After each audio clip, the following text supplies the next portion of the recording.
천사가 나타나서 헤롯이 아기 예수를 죽이려고 하니까 도망가라고 알려줍니다. 그래서 애굽으로 가죠. 실제로 헤롯은 예루살렘에 있는 아기들을 죽이게 됩니다. 그러니까 미리 일어날 일을 알려주고 경고했고 거기에 순종했더니 살게 되어주는 일이 꿈을 통해서 벌어지게 되고, 돌아올 때에도 꿈에 지시를 해서 갈릴리를 지나 그 옆에 나사렛으로 가게 됩니다. 동방 박사가 아기 예수님을 경배하고 돌아가던 길에 헤롯에게로 가지 말라라는 것이 역시 꿈에 지시를 받습니다. 갔더라면 아마 죽었을 겁니다. 근데 그 꿈에 지시를 받았기 때문에 가지 않고 그냥 가게 되었다. 그래서 그들은 살게 됩니다. 그러니까 여러분, 꿈 꿨을 때 잘 기록해 두십시오. 하나님이 말씀하고 계신지도 모릅니다. 오늘 본문은 지난주에 이어서 계속되는 느부갓네살 왕의 꿈의 이야기입니다. 하나님께서 이 왕이 처한 현실과 영적인 상태와 그가 속한 이 바벨론 제국이 어떻게 될 것인가를 꿈을 통해서 명확하게 보여주십니다. 31에서 35절까지의 내용을 보면 꿈에서 큰 신상을 보게 되죠. 분명한 것은 바벨론은 망하게 된다는 것입니다. 무너질 것이라는 것이죠. 그래서 39절에 임금님 뒤에는 임금님의 나라보다 못한 다른 나라가 일어날 것입니다. 바벨론은 메대의 다리오 왕에 의해서 무너지게 됩니다. 그리고 그 다음에 고레스 왕에 이어서 페르시아를 다스리는데요, 이 왕의 나라는 멸망당한다. 이걸 이미 꿈을 통해서 보여주셨고요. 이 네 번째, 이 쇠로 된 종아리를 상징하는 바로 이 로마 제국은 사실 굉장히 강력한 나라였습니다. 40절에 보면 넷째 나라는 쇠처럼 강할 것입니다. 쇠는 모든 것을 으깨고 박살냅니다. 쇠가 모든 것을 부서뜨리는 것처럼 그 나라는 문 나라를 으깨고 부서뜨릴 것입니다. 로마 제국만큼 강력한 나라는 없었는데 그의 나라를 대적할 나라가 없었습니다. 하지만 이것이 굉장히 강력해 보이고 튼튼해 보이지만 이 신상을 바치고 있는 이 발 부위는 가장 취약한 곳이고, 이것부터 무너지면서 결국에는 신상이 완전히 쓰러지게 되고 가루가 되어버립니다. 로마라고 할지라도 사람의 연합체였습니다. 그러니까 인간의 연합이라는 것이 한계가 있죠. 결국에는 무너지게 되고 결국에는 완전히 사라지게 됩니다. 영원한 제국, 영원한 권력은 없다라는 것이죠. 그러니까 아무리 세상이 보기에 이거는 영원할 것 같아, 무너지지 않을 것만 같아 라고 한다 할지라도 다 무너지게 된다는 겁니다. 그러나 이 꿈의 초점은 이 신상에 있다기보다는 사실은 외부에서 날아온 돌에 초점이 있습니다. 34절에 보시면요, 임금님이 보고 계신 동안에 아무도 돌을 떠내지 않았는데 돌 하나가 난데없이 외부에서 날아들어와서 쇠와 진흙으로 된 그 신상에 발을 쳐서 부서뜨리면서 완전히 그 신상을 가루로 만들어 버립니다. 과연 이 돌이 무엇이길래 금과 은과 놋과 쇠를 부술 정도로 강력한 돌일까요? 예수님께서 마태복음 21장에 말씀하시면서 시편 118편을 인용하시면서 이렇게 말씀을 하셨습니다. 예수께서 그들에게 말씀하셨다. 집 짓는 사람이 버린 돌이 집 모퉁이의 머릿돌이 되었다. 이 돌이 어떤 사람 위에 떨어지면 그를 가루로 만들어 놓을 것이다. 여러분, 이 돌은 바로 예수 그리스도를 상징합니다. 이 돌이 사람 위에 떨어지면 가루가 됩니다. 멸망당합니다. 다시 말해 회개하지 아니하면 결국에는 심판을 당하게 됩니다. 예수님은 이 땅에 구원자로 오셨지만 다시 오실 때에는 심판의 주로 오십니다. 이 땅에 오실 때는 어린 양으로 오셨지만 다시 오실 때에는 심판하시는 사자로 오실 것입니다. 여러분들은 이 돌을 어떻게 맞이하실까요? 35절에 보니까 이 돌이 큰 산이 되어서 온 땅에 가득 찬다. 온 땅에 이 돌로 가득 차게 되어진, 다니엘이 이것을 이렇게 해석을 합니다. 이것은 영원한 하나님 나라입니다. 그것을 보여준 것입니다. 이렇게 하거든요. 44절에 왕들의 시대에 하나님이 한 나라를 세우실 터인데 그 나라는 영원히 망하지 않을 나라입니다. 다른 백성에게 넘어가지 않습니다. 그 나라가 도리어 다른 나라들을 쳐서 멸망시키고 영원히 설 것입니다. 제국은 무너져도 영원히 망하지 않는 나라가 있다는 것이죠. 그래서 꿈을 통해서 하나님 보여주신 것은 인간 나라의 이 제국의 생성과 몰락을 그 꿈을 통해서 보여주신 거예요. 그러니까 인간의 나라는 일시적이고 굉장히 취약합니다. 그러나 하나님 나라는 영원하고 무너지지 않습니다. 비록 지금 하나님 백성들이 어디에 있습니까? 세속 도시에 유배되어 있습니다. 소수고 연약해 보입니다. 그러나 이 유배는 영원하지 않고, 또한 이 세속 도시의 이 바벨론 제국은 무너지게 될 것이고, 결국 영원한 하나님 나라가 임하게 되고 승리하게 될 것임을 이 왕에게, 또한 바벨론의 사람 왕에게, 또한 다니엘에게 보여주신 것이죠. 이 꿈은 반드시 이루어집니다. 자, 45절입니다. 임금님이 모신 것은 위대하신 하나님이 앞으로 일어날 일을 임금님께 알려주신 것입니다. 이 꿈은 그대로 이루어질 것이고 이 해몽도 틀림없습니다. 자, 함께 따라해 보겠습니다. 꿈은 그대로 이루어집니다. 반드시 이루어집니다. 내가 바라는 꿈이 아닙니다. 하나님의 꿈은 반드시 성취가 돼요. 그렇기 때문에 여러분, 하나님께서 말씀을 통해서 주신 약속과 또 예언적인 꿈이 있습니다. 그것을 보여주실 때 잘 분별하시면 그 꿈이 이루어진다는 것을 여러분은 알게 될 겁니다. 흥미로운 것은 이것이 다니엘이 꾼 꿈이 아니고 느부갓네살 왕이 꾼 꿈입니다. 하나님은 그 왕에게 이 꿈을 보여주셨어요. 그의 영적인 실체를 보여주셨고 그의 나라의 미래를 보여주신 거죠. 미리 보여주신 이유는 대비하라입니다. 여러분들에게 꿈을 보여주는 것, 말씀을 통해 알려주시는 것은 준비하라는 겁니다. 깨어있으라는 것입니다. 그래서 미리 알려주시는 거예요. 너의 인생을 바벨론 제국에 두지 말아라. 너의 인생을 너의 기업에, 회사에 두지 말아라. 물론 우리에게 맡겨진 귀한 사명을 이 땅에서 살아가야 되지만, 그러나 그것이 너의 우상이 되어서는 안 된다. 왜요? 이 세상의 것은 다 무너지기 때문에 그래요. 꿈을 미리 보여주시면서, 일어날 일을 보여주시면서 그 영원한 나라를 우리가 지금 준비하고 지금 이 땅에서 그 나라를 누리면서 맞이할 준비를 하라고 미리 알려주신 것입니다. 고린도전서 3장에 보면요, 그 예수님께서 바로 우리 인생의 기초가 된다라고 했습니다. 그러니까 어떤 사람은 이 집에 비유되는데, 인생이 집에 비유돼서 어떤 사람은 이 아주 든든한 반석이신 예수 그리스도 위에 든든하게 지어지는 그런 집이 있고, 어떤 사람은 그 반석이 아니라 바로 그 돌이 되어서 멸망당할 사람이 있습니다. 여러분들은 어떻게 인생을 살아가고 짓고 계십니까? 반석을 기초로 하여 지은 인생은 영원히 무너지지 않고 주의 말씀을 철저히 믿고 순종하며 주님을 따라가는 사람은 영원히 망하지 않는다라고 말씀하는 것이죠. 그러나 이 돌을 기초로 삼지 않는 모든 인생과 나라는 멸망합니다. 자, 여러분 기억해 보세요.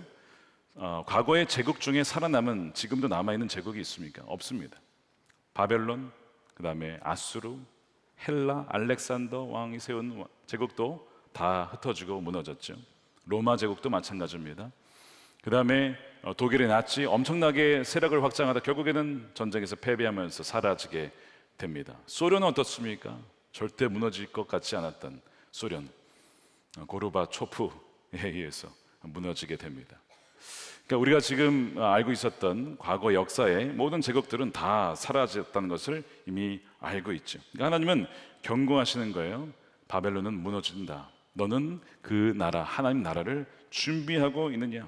지금 내 인생이 이대로 가면 너도 이렇게 이 나라와 같이 망할 수 있다라고 하면서 깨닫게 하시는 것이죠. 하나님은 살아간 자에게 보여주시고 또한 알려주십니다. 그러니까 제가 말씀을 묵상하니까 이 느부갓네살을 하나님이 사랑하세요. 예레미야에 보면 느부갓네살을 나의 종이라고 부릅니다. 그러니까 사랑하시니까 보여주시는 거예요. 사랑한 자에게 하나님은 자신의 뜻을 계시하신다고 지난주에 말씀을 드렸죠. 그러니까 그 나라가 오고 있으니까 회개하여 준비하라고 말씀을 하는 것입니다. 여러분은 지금 그 준비가 되셨습니까?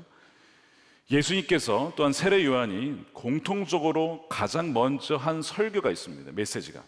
그것이 뭐냐면 하나님 나라가 오고 있다. 그 다음에 회개하라. 이 두 가지 메시지를 하고 있어요. 마가복음 1장 15절입니다. 함께 읽겠습니다. 시작. 때가 찼다. 하나님의 나라가 가까이 왔다. 회개하여라. 복음을 믿어라. 지금 하나님께서 느부갓네살 왕에게도 하나님 나라가 가까이 왔으니 회개해야 된다. 너의 인생을 이 바벨론 제국에 두지 말고 영원한 하나님 나라에 두어야 된다라고 말씀하고 있는 것이고 경고하고 있는 것이지요.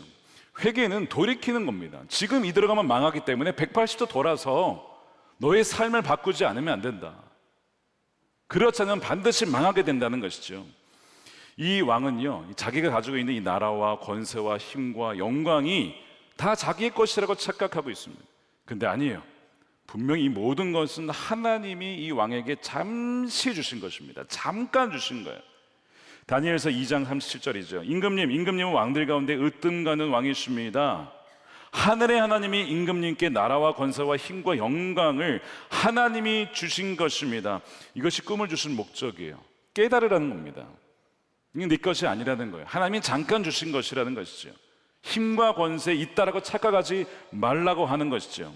통치자로 세워진 것, 사람들을 넘겨준 것 다 하나님이 하신 것이지 내가 한 거 아니다.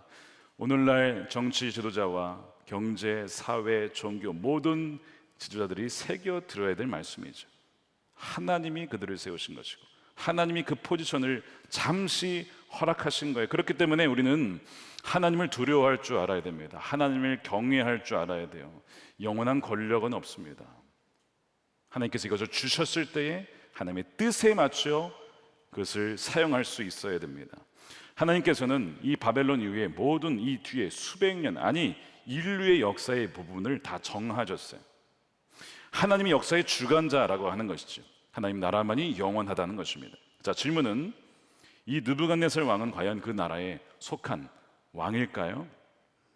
꿈은 반드시 이루어지는데 과연 그 나라가 임하였을 때 그 나라의 일원으로 하나님을 맞이하게 될까? 이 상태라면 아니라는 것입니다.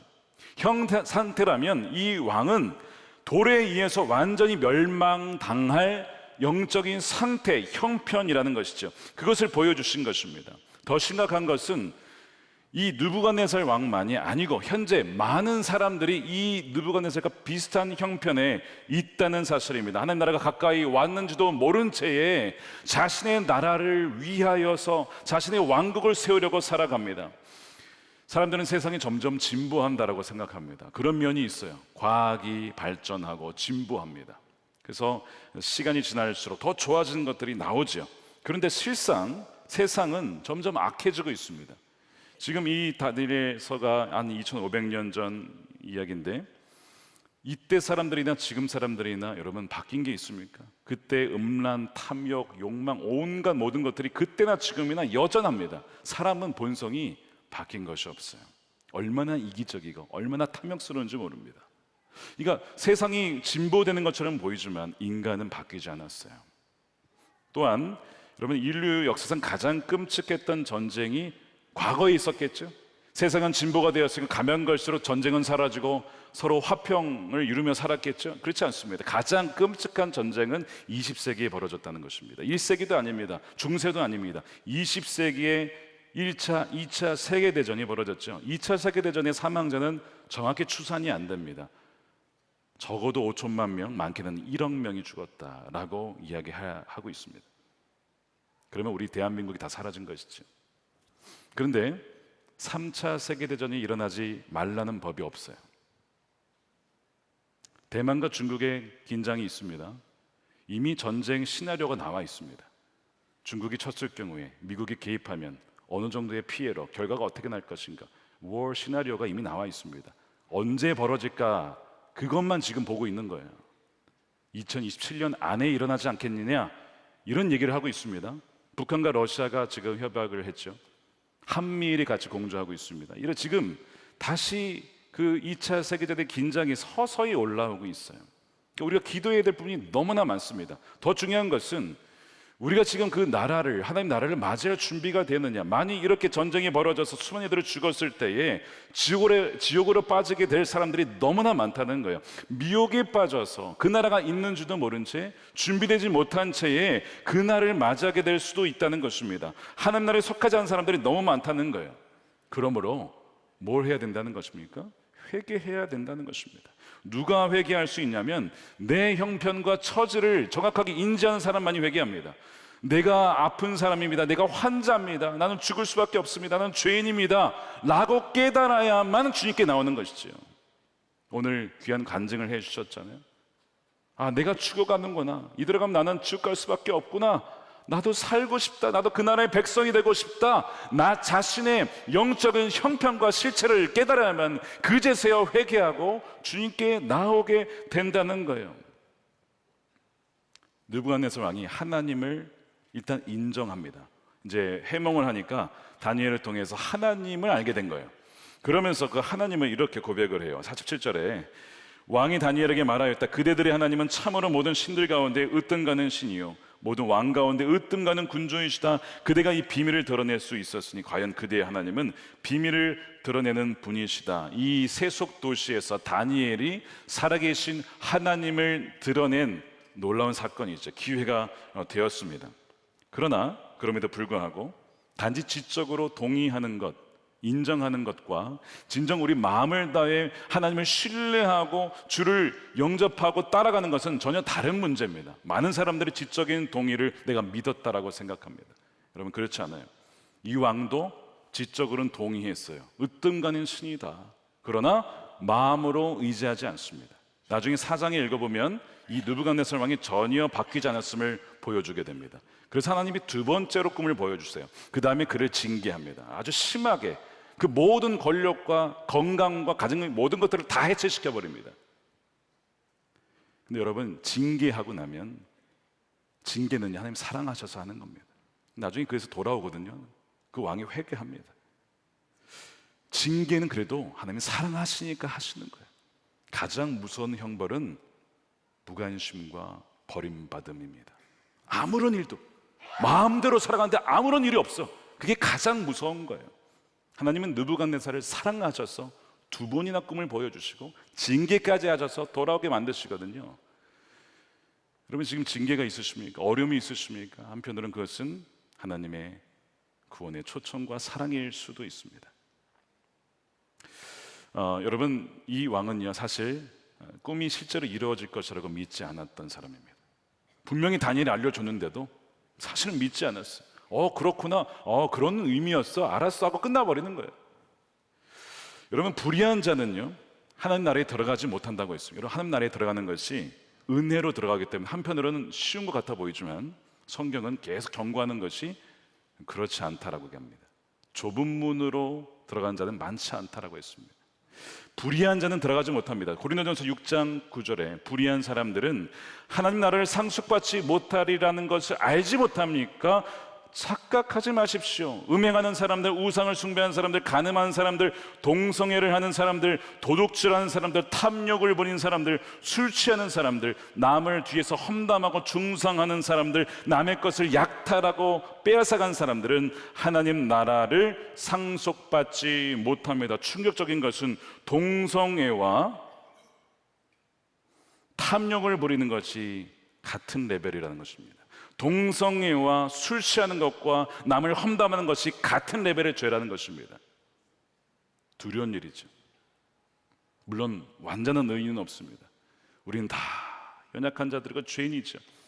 그래서 그 죄를 고백하고 주 앞에 정결하게 나가고자 계속 그렇게 죄와 싸우는 것입니다. 그러나 그렇게 싸우는 것과 죄를 짓고도 담대하게 살아가는 것은 전혀 다른 일이죠.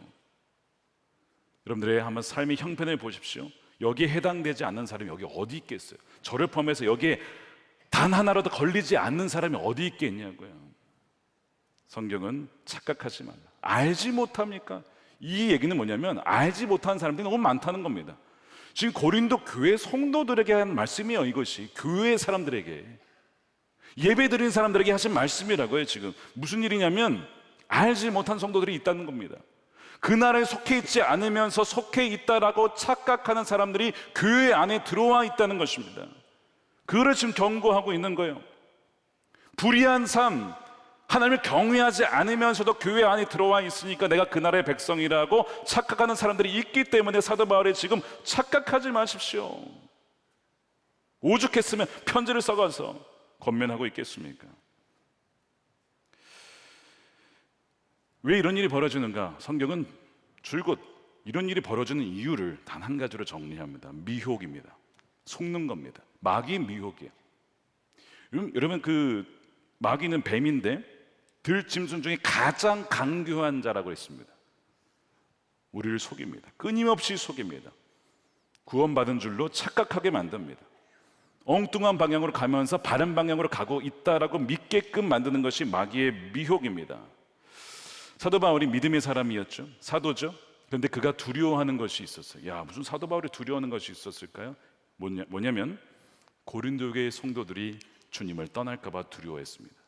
그 걱정, 두려움이 고린도후서 11장에 나와요. 나는 하나님께서 보여주신 열렬한 관심으로 여러분을 두고 몹시 마음을 쓰고 있습니다. 여러분 한 분을 남편 되실 그리스도와 약혼시켰습니다. 아직 결혼한 거 아니에요. 약혼이에요. 그래서 서로에게 신실해야 됩니다. 정절을 지켜야 됩니다. 그런데요, 어떤 걱정입니까? 내가 두려워하는 것은 뱀이 그 간사한 꾀로 하와를 속인 것과 같이 여러분의 생각에 부패해서 여러분이 그리스도께 대한 진실함과 순결함을 저버리게 되지는 않을까 걱정이 됩니다. 이것이 바울의 두려움이었습니다.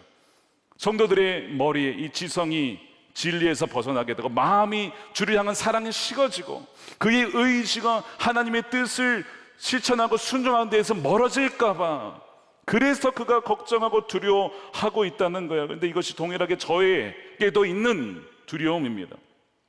고린도 교회에도 이런 성도들이 초대교회도 있었다고 한다면 지금 우리 선한 목자 교회 안에 과연 없다라고 누가 장담을 하겠냐고요. 100% 우리는 다 하나님 나라의 백성이다, 다 천국 간다, 바로 주님과 동행한다라고 누가 확신할 수 있겠냐고요. 퍼센트는 다를 수 있지만 그 나라에 속하지 않은 사람들이 있지 않겠냐고요. 골리앗과 다윗을 보시기 바랍니다. 거기에 보면 골리앗이 왜 무너지죠? 뭐 최첨단 무기에 맞아서 죽습니까? 뭐 사울의 갑옷, 뭐 칼, 뭐 K9 자주포를 쐈습니까? 그렇지 않죠. 그냥 돌멩이입니다. 이게 굉장히 우스운 일이에요. 사실은 역설적인 일이에요. 40일간 이스라엘 백성들이 무서워서 벌벌 떨었습니다. 골리앗이 무서워서. 근데 갑자기 웬 소년이 나와서 돌을 던졌는데 돌에 맞고 그가 픽 하고 쓰러져요. 이게 얼마나 우스운 상황이에요. 사실 이 돌은 예수 그리스도를 상징하죠. 아무것도 아닌 것 같은데 강력한, 모든 것을 쓰러뜨리는, 모든 우상들을 무너뜨리는 강력한 이 돌, 이 역설적인 돌이 바로 예수 그리스도라는 것입니다. 이 돌이 어떻게 역사하냐면 바로 말씀과 그 믿음과 순종, 그 기도를 통해서 이 돌은 어느 날 갑자기 역사해서 사람들의 우상을 다 무너뜨립니다. 오늘 귀한 간증해 주셨잖아요. 60년간 욕망으로 살아왔던 자신의 삶이 완전 하나님께서 무너뜨리셔서 하나님 앞에 꼬꾸라지게 하셨다라고 갑자기 날아든 그 예수 그리스도라는 산 돌에 의해서 귀한 오늘 고백을 하셨잖아요. 지난주 금요 성경 집회 전에 홍태우리 목사님과 저녁 식사를 할 때 이런 얘기를 들었습니다. 그 에즈베리 지역이 이제 그 윌모라고 하는 지역인데 거기에 청년들이 굉장히 그 죄에 대한 이슈가 많았답니다. 술부터 해서 뭐 그 음란, 쾌락, 중독, 마약 이슈를 그대로 다 갖고 있었던 거예요. 그러니까 에즈베리가 신학교도 있지만 일반 대학도 있고 뭐 그 지역이 다 그런 지역인데 그럼에도 불구하고 청년들이 그런 이슈가 있었다는 것입니다. 그들 안에 아주 커다란 우상들이 다 있었다는 것을 이렇게 목사님이 얘기해 주시는 거예요. 이 우상들이 어떻게 무너집니까? 뭐 최첨단 기술이 필요한 게 아니에요. 하나님께서 이 목사님에게 꿈을 보여주셨잖아요. 2016년 2월 21일 에즈베리의 부흥이 있을 것이 너가 그것을 믿고 기도해라. 그래서 이분이 한 게 뭐냐면 그냥 말씀 묵상하고 말씀대로 기도하고 그 다음에 금식 기도하면서 그냥 피켓 걸고 그냥 선포한 것이죠. 그 내용은 골판지, 돈도 별로 안 들어요. 돈이 안 들죠. 아예 그냥 어디 쓰레기통에 가져가지고 잘라가지고 걸어가지고 여기다가 회개하라, 천국이 하나님 나라가 가까이 왔느니라 앞뒤를 걸고 다니는 거, 그게 다였습니다. 좀 구석기 시대의 방법 아닙니까 정말? 지금 이 최첨단 GPT 나온 시대에 정말 구석기 시대 방식으로 한 거 아니에요. 돌 던지는 거죠 한마디로. 그런데 하나님께서 그분의 순종과 믿음과 함께 기도하는 이들을 통해서 2023년 2월 8일부터 그 부흥이 임하기 시작하죠. 그래서 청년들이 자신의 죄를 고백하기 시작합니다. 어떤 청년이 나와서 자기가 11년간 음란 동영상에 완전 매여 있었습니다 라고 고백하면서 자신의 죄를 회개하면서, 그러나 자신을 사랑하시는 그 사랑 때문에 자신이 주님 앞에 나왔다고 그렇게 고백하는 거예요. 그러니까 그 청년이 또 조전합니다. 저와 같은 그런 음란 이슈가 있는 분들 다 나와서 고백하십시오. 그러니까 막 또 우르르 막 나오고 어떤 분은 나와가지고 자기는 혼의 정사를 한 사람입니다. 주님 앞에 큰 죄를 지었습니다. 막 그런 고백이 막 나오기 시작하는 거예요. 한 주에만 600명이 회심했어요. 600명이. 부흥이 없었더라면 이 600명은 다 뭡니까? 다 멸망당할 영혼들이었습니다. 부흥이 와서 그 돌이 날아와서 그들 안에 있었던 모든 우상들을 다 제거하고 이제는 그 돌이 멸망시킬 돌이 아니라 그들의 인생의 영원한 반석이 된 것입니다. 그래서 수많은 청년들이 나와서 고백하고 변화되어지고 자신의 삶을 주님께 드리게 된 것입니다. 사랑하는 여러분, 그 부흥이 우리 한국에도 있을 줄로 믿습니다. 그것을 믿고 여러분 기도하셔야 됩니다. 우리 청년 세대가 다른 세대 바뀌어가고 있습니다. 얼마나 세속적인 세대로 바뀌어가고 있는지, 정말 하나님 하늘로부터 내려오는 부흥이 아니고서는 안 될 정도로 얼마나 심각한 상황인지 몰라요. 사랑하는 여러분, 우리가 오늘 이 말씀을 바탕으로 해서 주님께서 반드시 임하실 것이고 그것이 심판주로 오실 주님이 아니라 구원자로 그들의 우상을 무너뜨리는 돌로 임하셔서 그들의 주 앞에 엎드려 무릎을 꿇고 자신의 인생을 드리는 놀라운 부흥의 역사가 이 시대 가운데, 세대 가운데, 대한민국 가운데 일어날 수 있도록 여러분들은 기도하시고 그것을 누리는 저와 여러분들의 삶이 되시기를 우리 주님의 이름으로 축원드립니다.